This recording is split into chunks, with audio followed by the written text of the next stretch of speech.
Out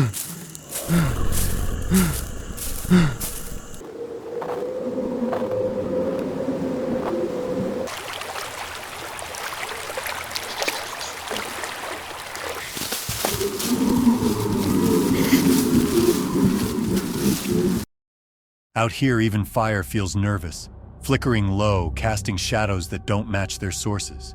Branches break in perfect rhythm like footsteps paced to a heartbeat not your own. No animals flee because none remain, just silence, deep and pressing, like the forest is holding its breath. Maps become lies, and even the stars seem to shift. People return with strange injuries, too clean, too precise, as if examined, not attacked, and always behind them, a second set of prints in the mud, larger, spaced too wide, ending inches from where they stood still. 1998. The morning frost crunched beneath Jeremiah Vaughn's boots as he made his way through the dense Alaskan wilderness of Dry Hollow Ridge Preserve. A former Army scout with 15 years of hunting experience, Jeremiah had returned to his favorite hunting grounds for his annual solo moose hunt. The preserve, known for its abundant wildlife and frequent bear sightings, stretched for miles of untouched wilderness, far from the nearest road or settlement. Dry Hollow had earned its name from the curious absence of running water, despite the lush vegetation.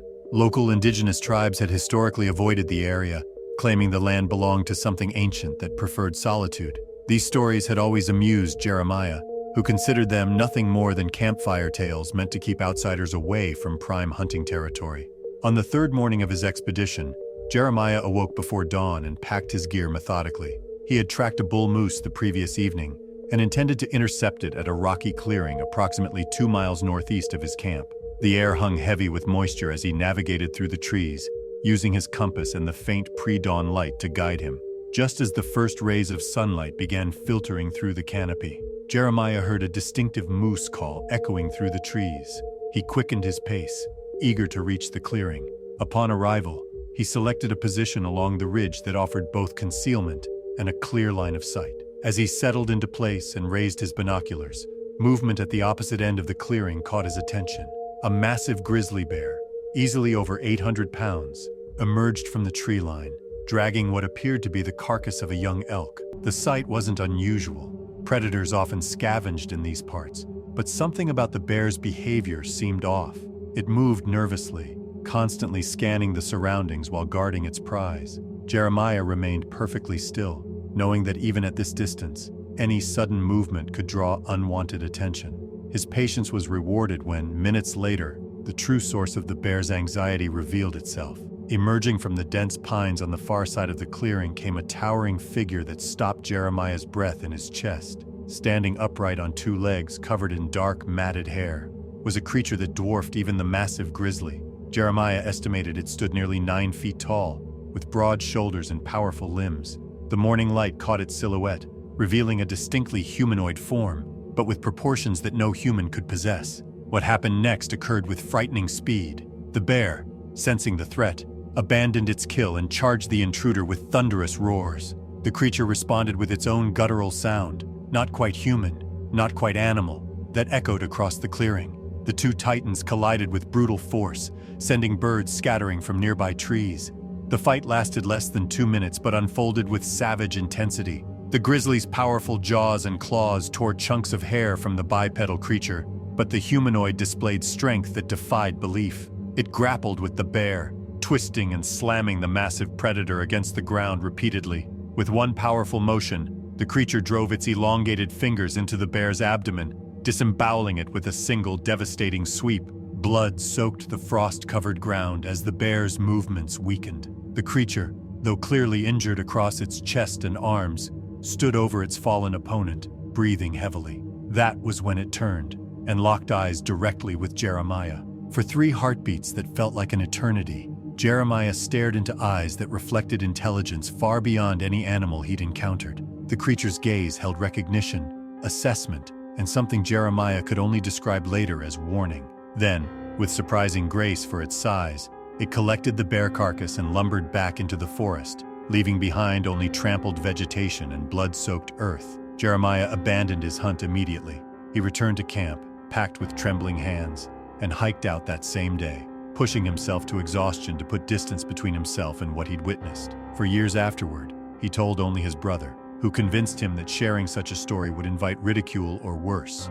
8 years later, Jeremiah finally shared his experience anonymously on a private hunting forum, warning others to avoid Dry Hollow Ridge. Though most dismissed his account as a hallucination or fabrication, several users privately messaged him with similar stories from the region. Alaska Fish and Wildlife officials who investigated reports of unusual bear deaths in the area during that period concluded they were the result of territorial disputes between male grizzlies. Jeremiah never returned to Dry Hollow, but the memory remained seared in his mind, especially the calculating intelligence in the creature's eyes as it stared directly at him before vanishing into the vast Alaskan wilderness, taking its trophy with it. It was the year 2004. The Ravenwood Highlands Reserve sprawled across the northernmost edge of Ironleaf County, Georgia, where the Emberfall foothills created a rugged landscape of dense forests, hidden valleys, and mist-shrouded peaks. The reserve had been established in the early 70s to protect one of the last pristine wilderness areas in the region, home to black bears, cougars, and hundreds of plant species found nowhere else in the state. Local legends spoke of strange echoes bouncing through the valleys at night, which most attributed to the peculiar acoustics of the highlands.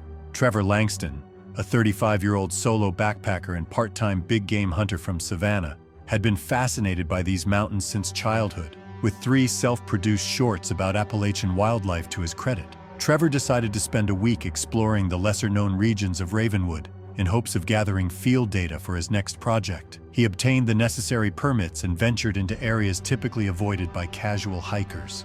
For 3 days, Trevor traversed the reserve, mapping animal sign, scent posts marked with flagging tape near rub trees, droppings collected for scat analysis, and careful observation of bedding areas to refine his tracking skills. The unusually warm October weather allowed him to identify fresh tracks early in the morning. Trevor reported later that he'd felt a persistent breeze of displaced air brushing past his campsite on the second night, though he'd dismissed it as a deer herd passing through. On the 4th morning, Trevor packed his camp and continued north along a faint access trail that followed a seasonal creek. The path showed recent disturbance in the leaf litter, which he marked with biodegradable ribbon to retrace if needed. Around midday, he descended into a secluded hollow where the canopy created perpetual dim light, even at high noon. What Trevor found there would trouble him for years afterward. In the center of a small glade lay the carcass of a mature black bear, its ribcage split open and the sternum crushed inward, bone fragments embedded in the saturated soil.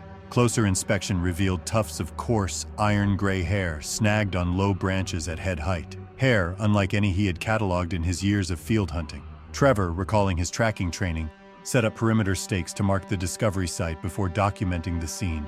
He noted the unusual palm-like impressions impressed deeply into the mud around the bear, each pad nearly 15 inches long, with a pronounced central arch and claw indicators radiating outward. The imprint depth suggested a creature of immense mass, well beyond any adult bear he had tracked. Using sterilized forceps from his field kit, gear he also used when skinning game, Trevor collected hair samples from 3 separate points, sealing each in a labeled vial. He recorded hair texture by gently rolling a strand between his fingers, noting its stiffness and tapering ends, traits atypical for ursid pelage. By late afternoon, Trevor used his handheld GPS to record the site's coordinates, then backtracked to a known camping area where 2 hunting parties had set up tree stands. He described marking his route with scent markers, cued by a faint odor of crushed foliage, before making camp among fellow outdoorsmen.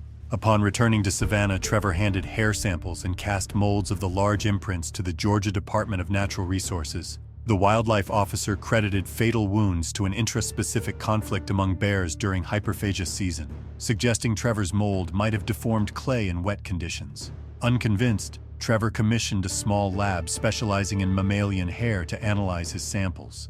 Their report returned markers resembling primate keratin structures but without matches in their reference library. The technician floated contamination as an explanation, but Trevor defended his strict sterile collection protocol and awareness of hunter hygiene practices. Frustrated by official dismissals, Trevor compiled a concise field dossier, anchored by detailed notes and approximated soil pressure estimates where imprints had once been visible, and shared it on independent cryptid research forums under an alias.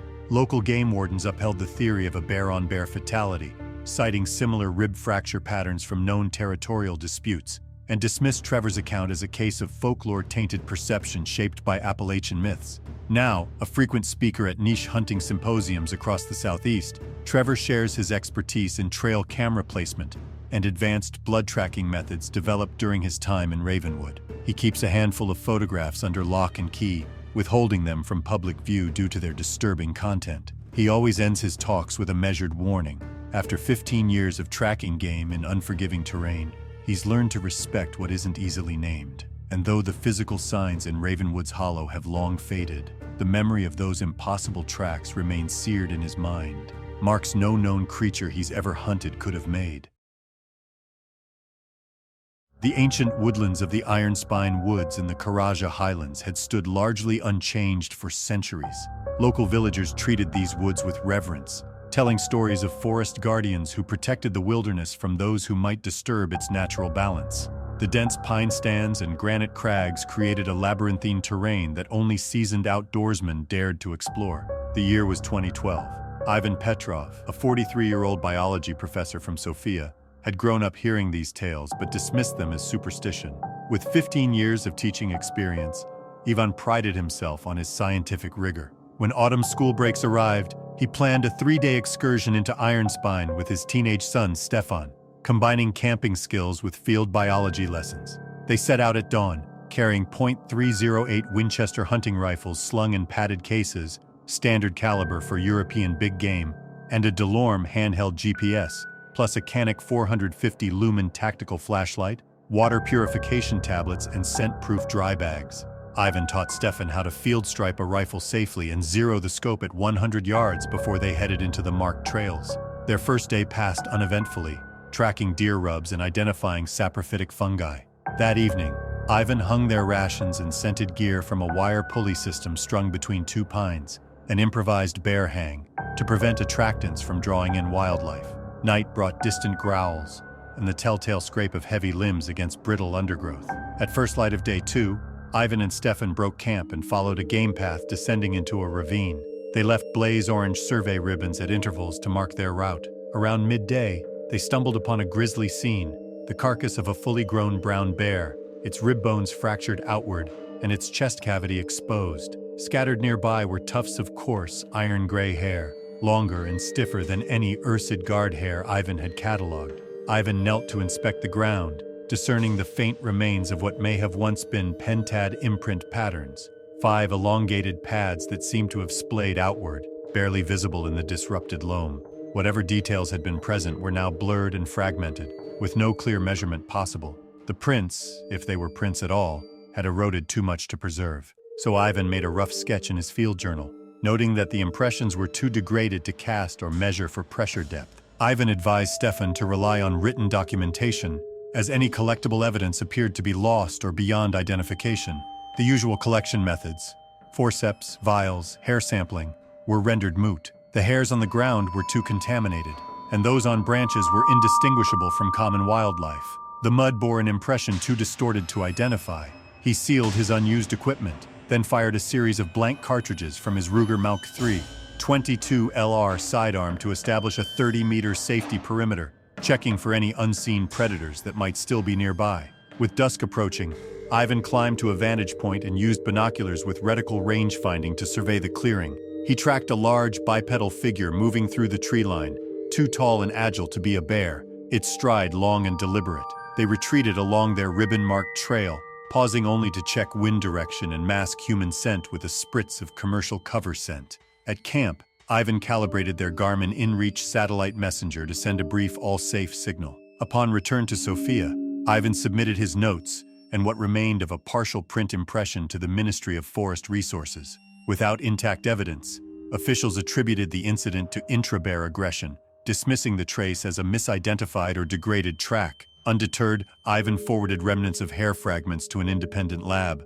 The analysis noted keratin patterns inconsistent with Ursus arctos, though degradation and contamination rendered results inconclusive. Ivan later published a concise field report in niche hunting journals, omitting sensitive materials, with GPS waypoints and extrapolated weight pressure estimates.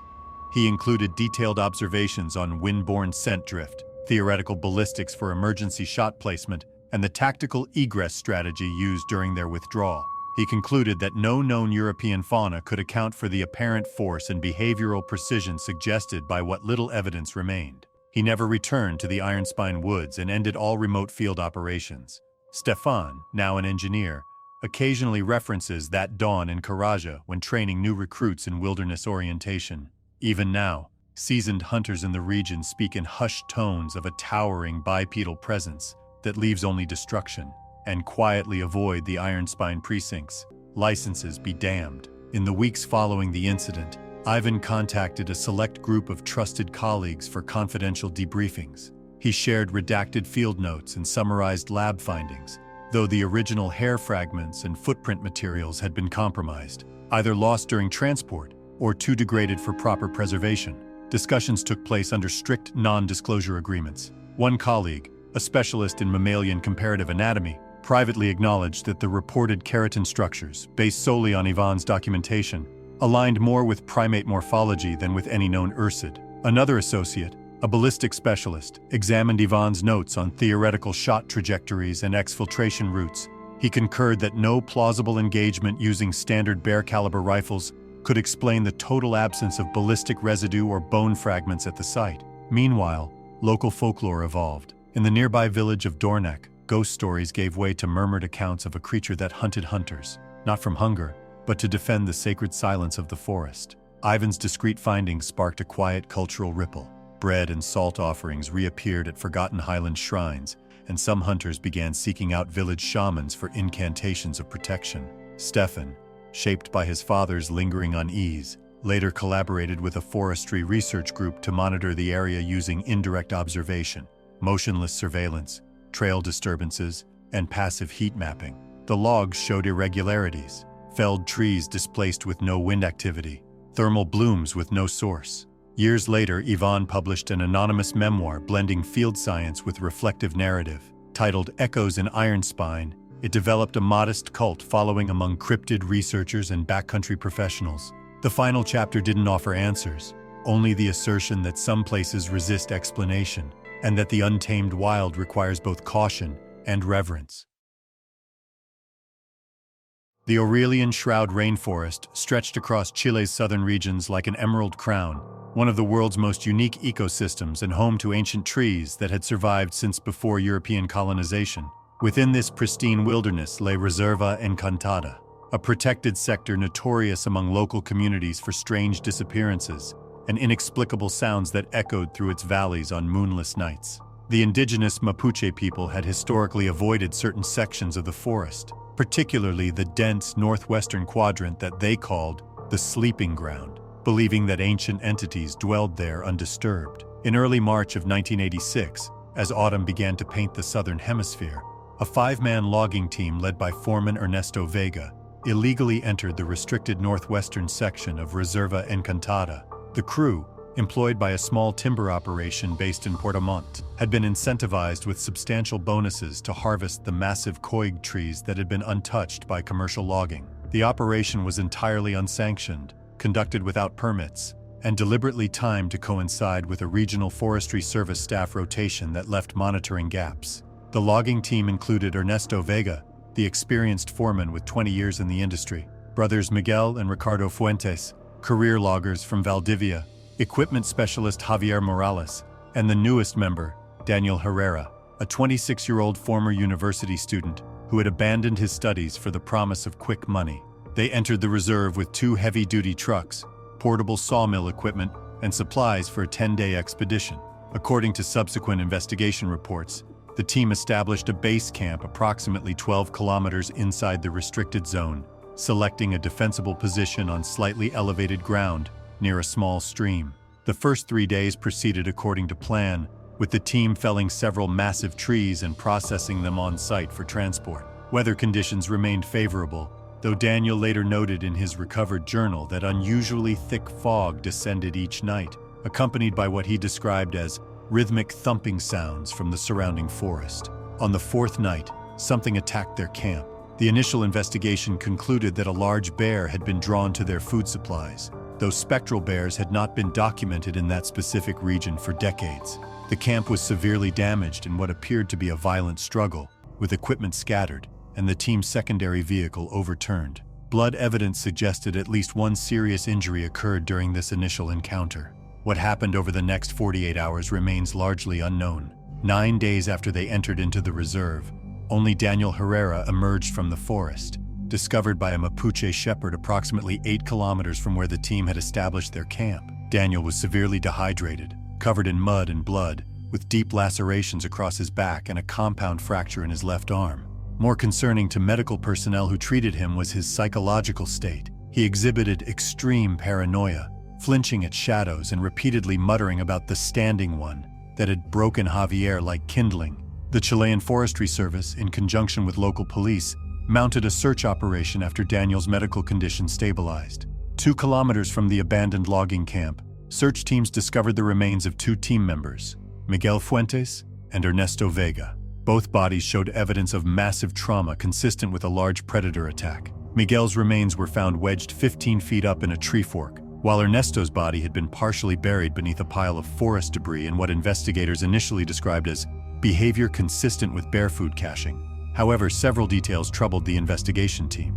The bite radius measured on Ernesto's shoulder was significantly wider than any known predator native to the region. Additionally, tracks found around both recovery sites showed a confusing mixture of apparent bear prints and what the lead investigator described in his confidential report as anomalous bipedal impressions approximately 45 centimeters in length, with 5 distinct toe marks. The remaining bodies of Ricardo Fuentes and Javier Morales were never recovered, despite an extensive 3-week search operation that included trained dogs and helicopter surveillance. The search was eventually abandoned due to increasingly dangerous weather conditions and the dangerous terrain. Daniel Herrera spent 6 weeks recovering in a Portamont hospital, where he was diagnosed with severe post-traumatic stress disorder and treated for his physical injuries. His final written statement, submitted to authorities before he abruptly checked himself out and disappeared entirely, contained disturbing claims that contradicted the official investigation's conclusions. According to Daniel's statement, a large bear had indeed attacked their camp on the 4th night, injuring Ricardo and destroying much of their equipment.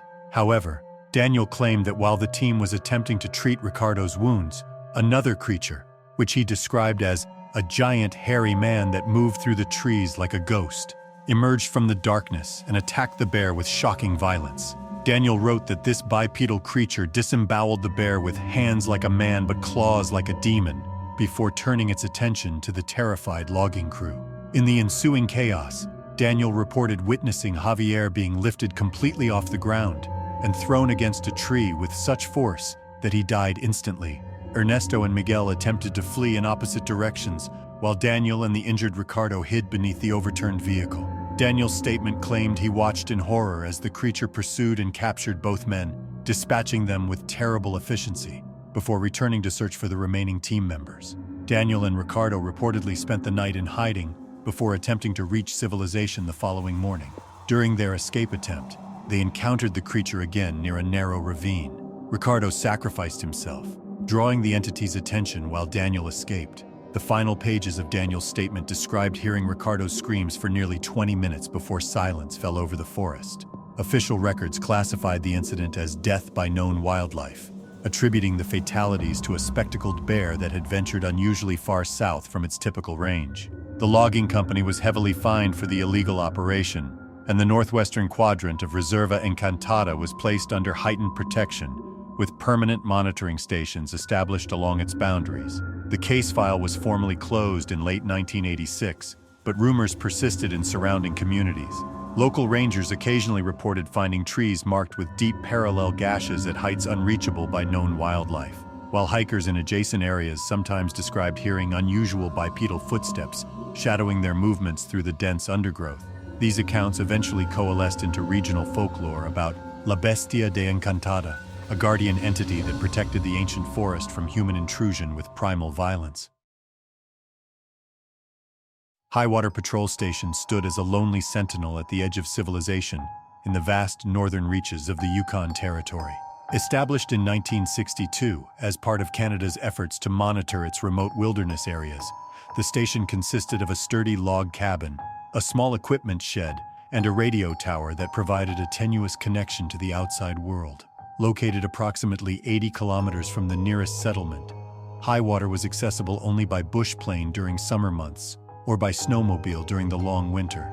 The station's primary purpose involved tracking wildlife populations, monitoring for illegal hunting activities, and conducting environmental surveys across a territory roughly the size of Belgium. During the particularly harsh winter of 1973, Elliot McCrae, a 34-year-old retired military ranger with 8 years of service in the Canadian Special Forces, accepted a seasonal position at Highwater. The Canadian Wildlife Service had begun staffing remote outposts with former military personnel who possessed the survival skills necessary for extended isolation in extreme conditions. Elliot's military background had prepared him for the physical challenges of the assignment, though nothing in his training could have prepared him for what transpired during his 3-month deployment. Elliot arrived at Highwater in late November, accompanied by his monitoring partner Marcus Patterson, a wildlife biologist from Vancouver with previous northern experience. The first 6 weeks passed uneventfully as the men established their routine, maintaining the station, conducting scheduled radio check-ins, and performing survey work within a 15-kilometer radius of the cabin. The temperature rarely rose above -20 degrees Celsius, and daylight lasted barely 4 hours at the height of winter. In early January, during a routine perimeter check, Marcus spotted a large grizzly bear approximately 200 meters from the station. The presence of an active bear during deep winter was highly unusual, as most would normally be in hibernation.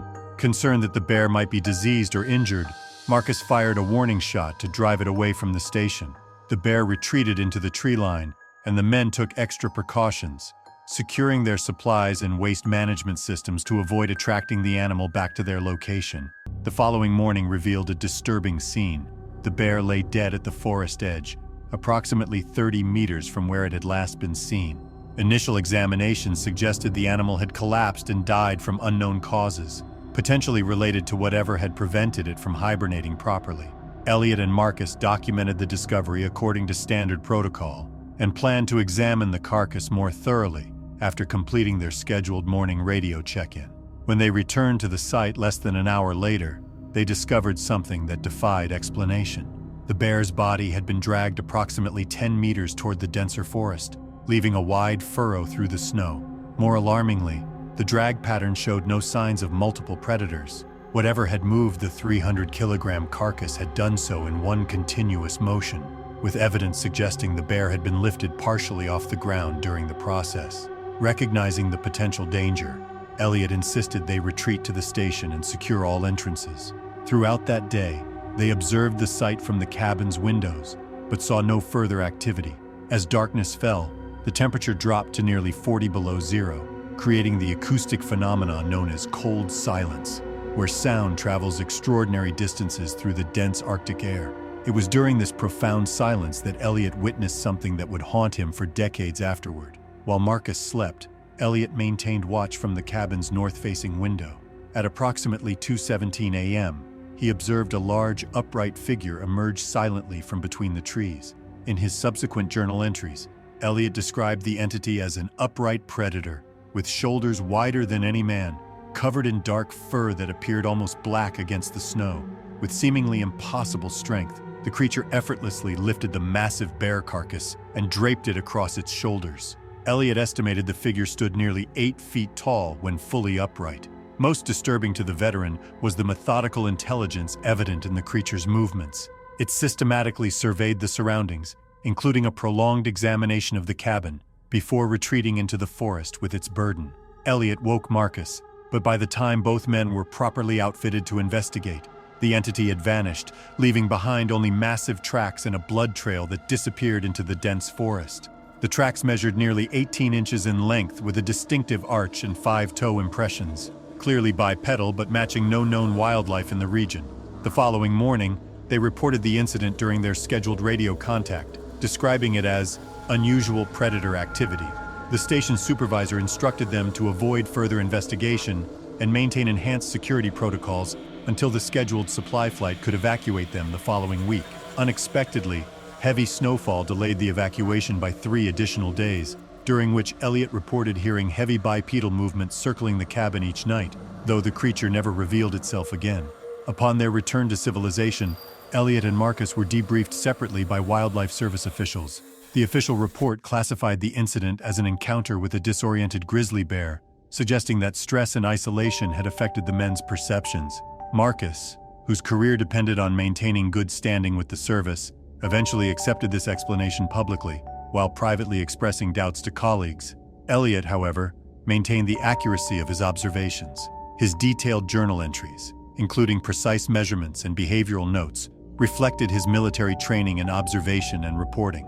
When wildlife officials suggested he modify certain implausible elements of his account before final submission, Elliot resigned from the service entirely. 6 months later, Highwater Station was permanently decommissioned, ostensibly due to logistical issues and budget constraints. The official announcement noted that environmental monitoring would continue through seasonal expeditions rather than permanent outposts, representing a more efficient use of limited resources. Elliot's journal from that winter, containing detailed sketches of the tracks and descriptions of the encounter, eventually surfaced years later in a used bookshop in Whitehorse.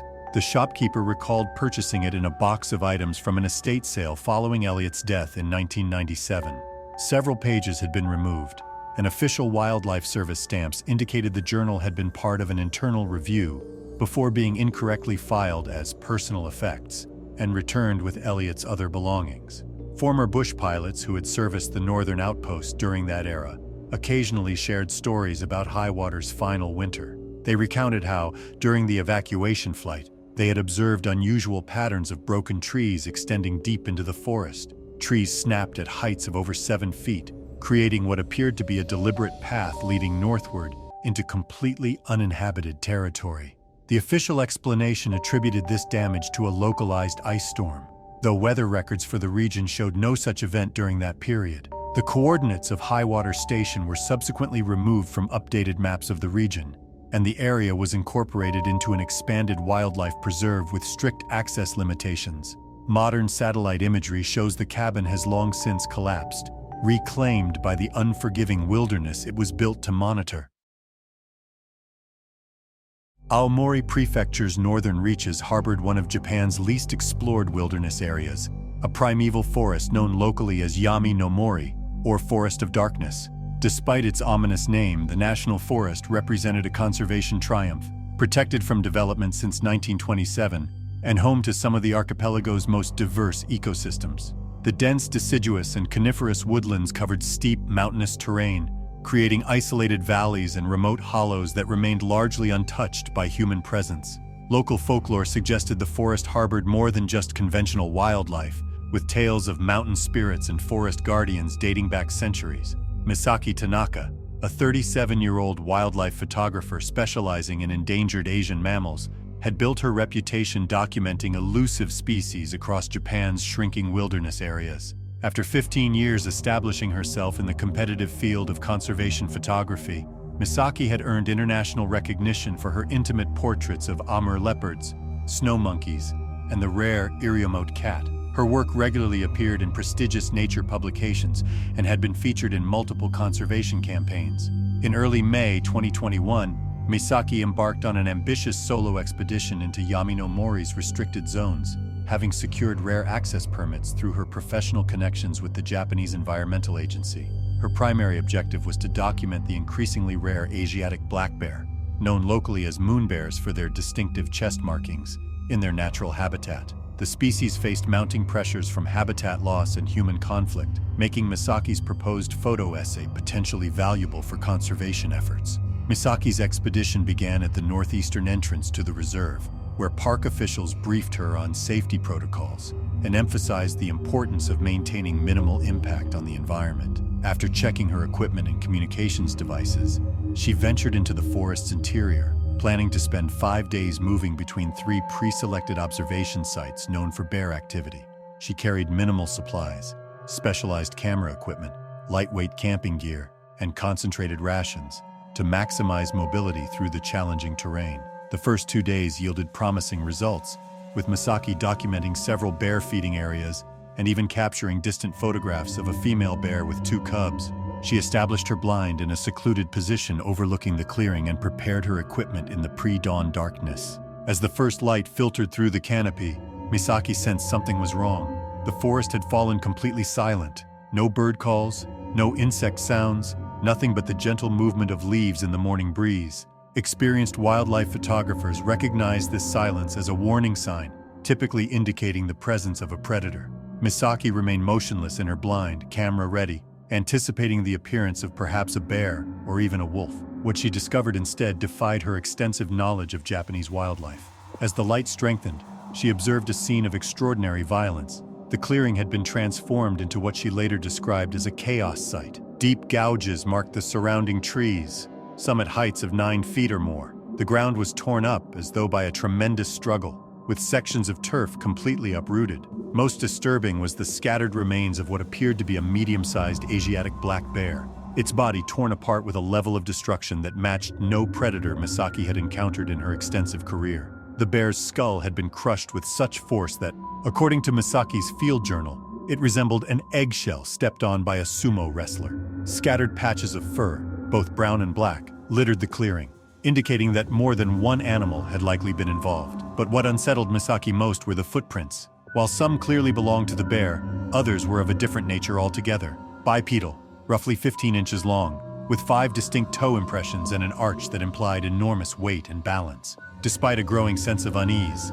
Misaki spent 47 minutes at the scene recording observations and measurements. She attempted to collect fur samples and took dozens of photographs from multiple angles. However, when she tried to access the files later, most of the images had become corrupted, and several collected samples were missing or had degraded beyond analysis, possibly due to improper storage conditions during her hasty departure. She had noted claw marks etched into tree trunks at a consistent height, approximately 2.7 meters above the ground, far higher than a standing bear could typically reach. As the sun climbed, she became increasingly aware of subtle movement in the surrounding woods. Distant cracking sounds and the eerie silence between them led her to terminate her documentation. Before retreating, she snapped one last image, a blood-smeared trunk with claw marks that disappeared upward, out of frame. That photograph, too, would later show only static and blur.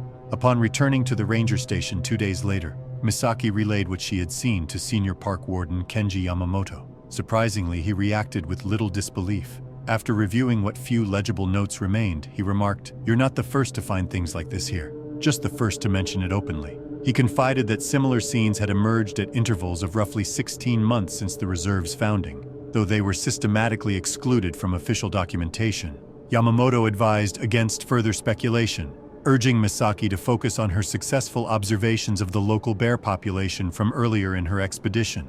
The Regional Environmental Agency later labeled the event a territorial dispute between mature bears, citing analogous cases from remote forests across Asia. Misaki raised concerns about the high claw marks and unusual tracks, but was met with rationalizations about climbing behavior and misinterpretation, explanations that failed to fully account for the inconsistencies in her field log. Her experience never reached the broader public. A photo essay she authored about Aomori's moon bears was published in a respected conservation journal, but it showcased only the thriving specimens she encountered during her first week. The destruction site remained absent from all publications, and her few surviving notes were quietly stored in a private archive shared only with a handful of trusted colleagues. Today, Misaki teaches nature photography at a local university, where she integrates lessons on environmental ethics and scientific integrity. In her office hangs a single framed image from the Yami no Mori expedition, a close-up of a tree trunk with faint, nearly invisible gouges roughly 9 feet above the ground. A ruler is taped beside the marks for scale. When asked, she attributes the photo to bear behavior, though those who know her well have noted how her demeanor subtly shifts whenever the Aomori expedition is mentioned. The northeastern quadrant of Yami no Mori remains closed to the public. Official literature describes the restriction as part of ongoing habitat protection efforts, though no formal research from that zone has been published in over a decade.